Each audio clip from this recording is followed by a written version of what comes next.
आज हम लोग राम लक्ष्मण परशुराम संवाद जो सीबीएसई बोर्ड और जैक बोर्ड के अंतर्गत कक्षा 10वीं के विद्यार्थियों के लिए पढ़ना है, उसी विषय से संबंधित अध्याय का जो कथा वस्तु, उसकी जो कथा वस्तु है ना, आइए आज हम लोग इसी को देखते हैं। राम लक्ष्मण परशुराम संवाद क्या है, उसका विषय क्या है। सबसे पहले हम लोग ये समझ लें कि यह रचना जो है वो तुलसीदास की रचना है। तुलसीदास रामचरितमानस जो लिखे हैं उसमें एक कांड आता है बाल कांड, ठीक है। उसी बाल कांड से संबंधित, उस बाल कांड में जो जिक्र हुआ है उसी के विषय को इसमें दिखलाया गया है। राम लक्ष्मण परशुराम संवाद में एक प्रसंग आता है कि माता सीता का विवाह होता है, लेकिन विवाह होने के पूर्व एक स्वयंवर सभा आयोजित की गई थी। एकदम स्पष्ट समझिए, एक उसकी कथा कि एक स्वयंवर सभा आयोजित की गई थी। कथा के बाद फिर इसकी जो कविता है चौपाई हम लोगों को पढ़ना है, उसका फिर व्याख्या करेंगे अगले वीडियो में।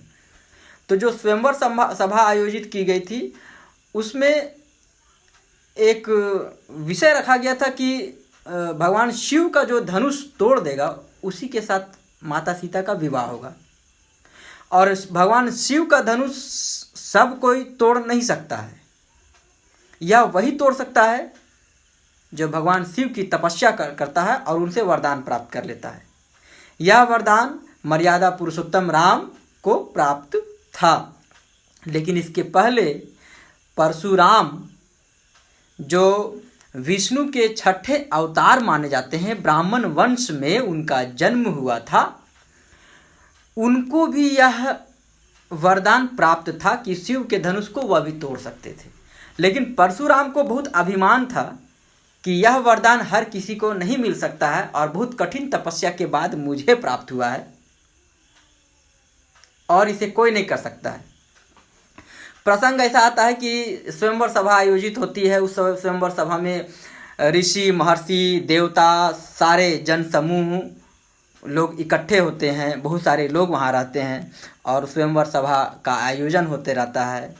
मर्यादा पुरुषोत्तम राम, लक्ष्मण, उनके समस्त परिवार, समस्त उनके गुरुजन, राम के जो गुरु थे विश्वामित्र वह भी उपस्थित थे, ऋषि महर्षि सारे के सारे लोग वहाँ उपस्थित थे। उसके बाद भगवान शिव का धनुष को राम तोड़ देते हैं। जैसे यह समाचार परशुराम को मिलती है कि एक बालक ने भगवान शिव का धनुष तोड़ दिया, वह क्रोधित हो जाते हैं, आग बबूला हो जाते हैं। उसके बाद वो स्वयंवर सभा में पहुंच जाते हैं। मर्यादा पुरुषोत्तम भगवान राम तो मर्यादा के प्रतीक थे, वह कभी क्रोध में नहीं आते थे। एक मर्यादित जीवन कैसे जीना है उसकी लीला करके हम सारे मनुष्यों को वह सिखलाए हैं। लेकिन लक्ष्मण परशुराम की सारी बातों का व्यंग करके, व्यंग पूर्वक, व्यंग के बाण छोड़ करके प्रहार करते रहते हैं और परशुराम उत्तेजित होते जाते हैं। उनको आश्चर्य होता है कि एक बालक भगवान शिव का धनुष कैसे तोड़ सकता है। अरे भाई, क्यों नहीं तोड़ सकता है, उनको भी वह वरदान हासिल हुआ है, उन्होंने भी तपस्या की। ये समझिए।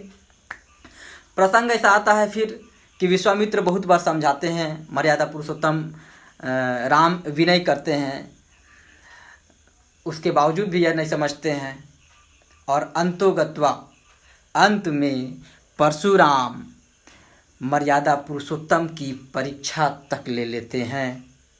विश्वामित्र के बहुत समझाने के बावजूद भी वह परीक्षा लेते हैं राम की, और उस परीक्षा में शिव के धनुष को तोड़ने के क्रम के अंतर्गत जो शिव के धनुष को तोड़ते हैं, उस परीक्षा में परशुराम के द्वारा ली गई परीक्षा में वह सफल होते हैं